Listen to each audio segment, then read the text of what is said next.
If you grew up in the 1970s, walking into someone's house was like stepping into another world. The air smelled of wood polish, the TV hummed in the background, and everywhere you looked, there were colors and textures you just don't see anymore.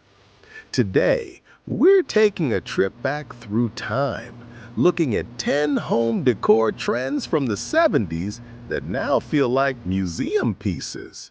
Some you might miss, others you're probably glad stayed in the past. Remember sinking your toes into shag carpet? It was thick, it was fuzzy, and it came in colors nature never dreamed of. Bright orange, avocado green, even deep purples. For kids, it was the perfect place to sprawl out with toys or watch Saturday morning cartoons. The trouble was, once something got lost in those long fibers, you might never see it again. By the 80s, shag had worn out its welcome, replaced by something easier to clean. If you close your eyes, you can probably picture it. An avocado green refrigerator humming in the corner, matching oven right beside it. That color made the whole kitchen feel earthy, almost like a garden. At the time, it was the height of modern design. But just like a real avocado, the look didn't stay fresh for long. And before the decade was out, most families were trading it in for plain white or shiny new stainless steel. Basements, dens, even whole living rooms were covered in wood paneling. It gave the house a warm, cozy feel, like you were tucked away in a cabin, even if you lived in the suburbs.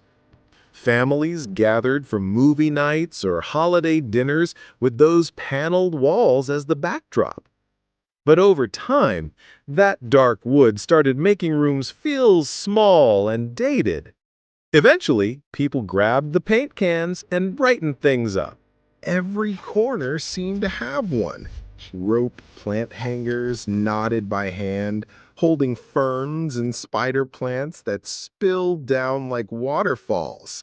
They made even the smallest apartment feel like a jungle. Many were homemade, crafted during evenings when macrame was the hobby of choice.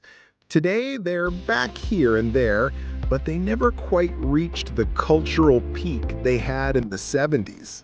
Few things felt as futuristic as stepping down into a sunken living room.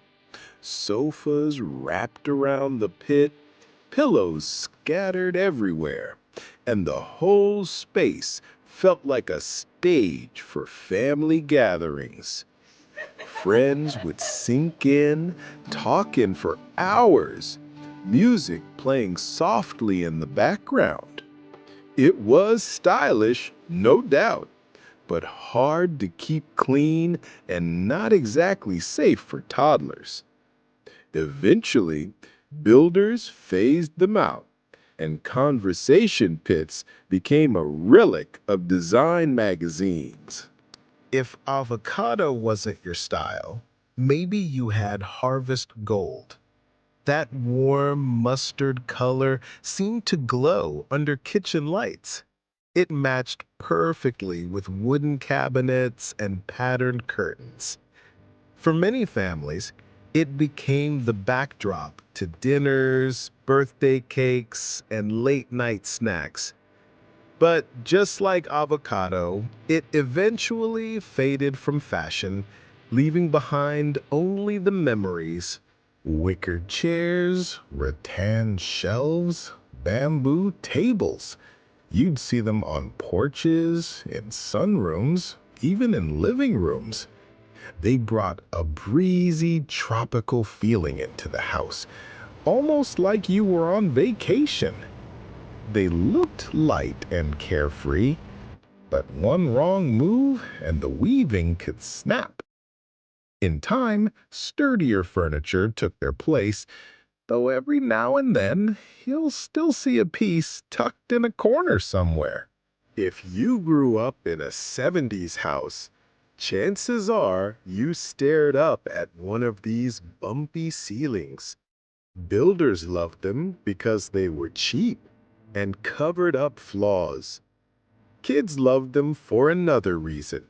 Lying in bed, you could see shapes in the texture, like clouds in the sky.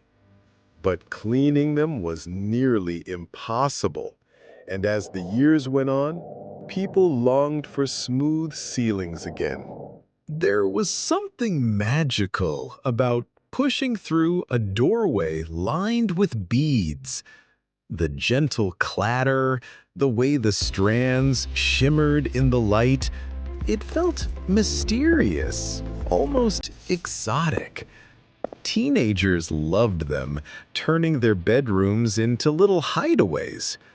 But as the trend faded, they became more of a novelty, remembered with a smile rather than a comeback. On many living room walls, you'd find a big, bold sunburst clock, golden rays shooting outward like the sun itself. It wasn't just a way to tell time, it was art, a statement piece. Families checked the hour on those clocks before heading out to school, church, or the movies. Over time, sleeker digital clocks took over. But those sunbursts still shine today in vintage shops and retro collections. The 1970s were bold, colorful, and full of personality. Looking back, these designs might seem quirky, but they tell the story of family life in a unique moment in time. Some trends we'd welcome back with open arms. Others, maybe not so much. Which of these 70s home decor pieces do you remember most? Share your memories in the comments. And if you enjoyed this trip down memory lane, be sure to like, subscribe, and join us again here on American Rewind.